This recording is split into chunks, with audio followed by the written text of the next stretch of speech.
Hello, good evening, and welcome back. Our little Nish Kumar has finally grown up.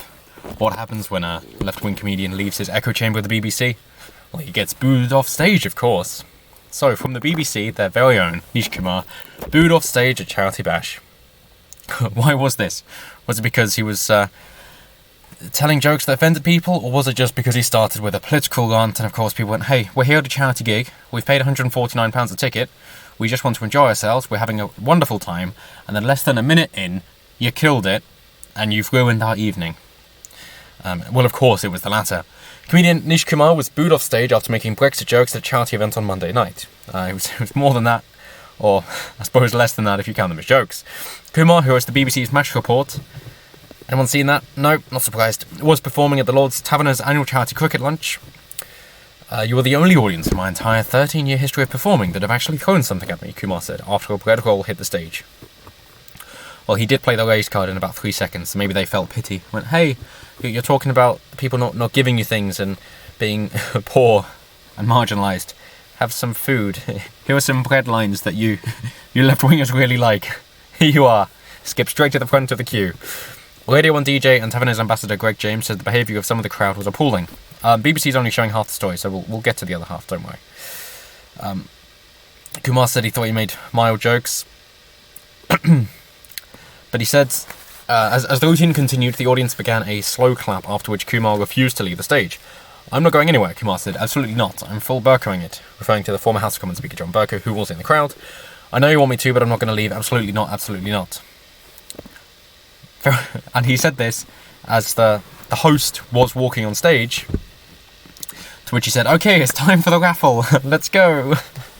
So it's basically that the host, you could see him waiting in the wings, just thinking, I think I'm going to have to step in because Kumar is not taking the hint that the people don't want him there. And this is supposed to be an enjoyable evening and he is ruining it. What can I do? So, okay, let's just speed up the proceedings, go straight to the raffle. Let's bring in some different comedians instead. Maybe people actually enjoy that. So, good stuff. So what actually happened? Well, according to the Telegraph, Nish Kumar bet with booze and bread rolls, a bread roll, for charity lunch Brexit jokes. BBC comedian Nish Kumar was met with booze and bread rolls after making Brexit jokes at a charity cricket launch. The presenter of the Match Report claimed that his angered audience needed far-right comedians instead of him at the fundraiser for disability sports.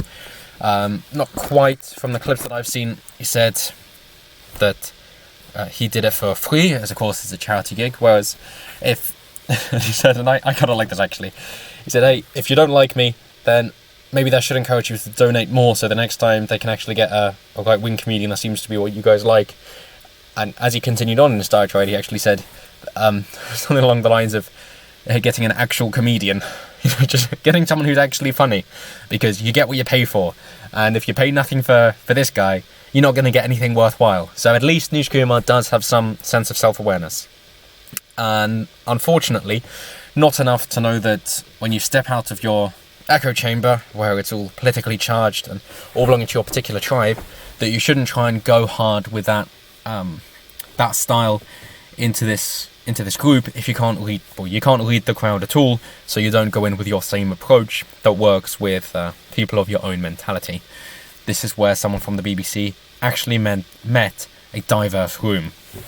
Yes, because he had cheers and boos, as it was a great deal of different people, proving that people with different political opinions can actually get on well with each other, much to the BBC's dismay, of course.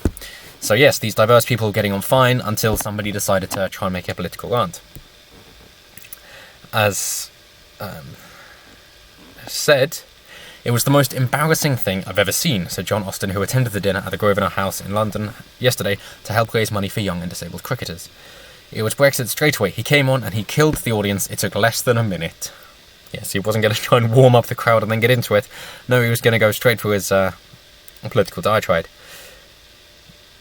So, reading on, it's just... according to Mr. Austin, he said, what you need here is far-right comedians. It was just deeply offensive. He started arguing with the audience. He alienated literally everyone. Then dug into John Bercow, which he mispronounced as Bercow. Then, after being booed, he refused to leave the stage till they stopped. Kumar was eventually approached by an organiser of the event who urged the crowd to be gentle with the comedian, who gave his time to come and support the charity. Representatives of the BBC comic have been asked for comment on his performance. And he's spoken a bit to the Guardian, has mentioned it on Twitter as well, because of course he'll go onto those newspapers. But nonetheless, for whatever reason, this was the most read article on BBC News. This was a top news story to say that a comedian, when they're outside of their echo chamber, aren't well received. So it's nice to know for everybody else that there is still some semblance of sanity in the world when it isn't from a picked audience by the BBC. So good news, and thank you all very much for watching. Let me know what you guys think down below, if you've seen the performance, what you think of it. If you think that these political jokes shouldn't be going for at all at something that isn't political, or if it's just that he had a bad approach, and it's not that the subject matter was wrong, it's just he wasn't very good at it. Always intrigued to hear what you guys have to say down below, so do let me know, and until next time, have a wonderful week.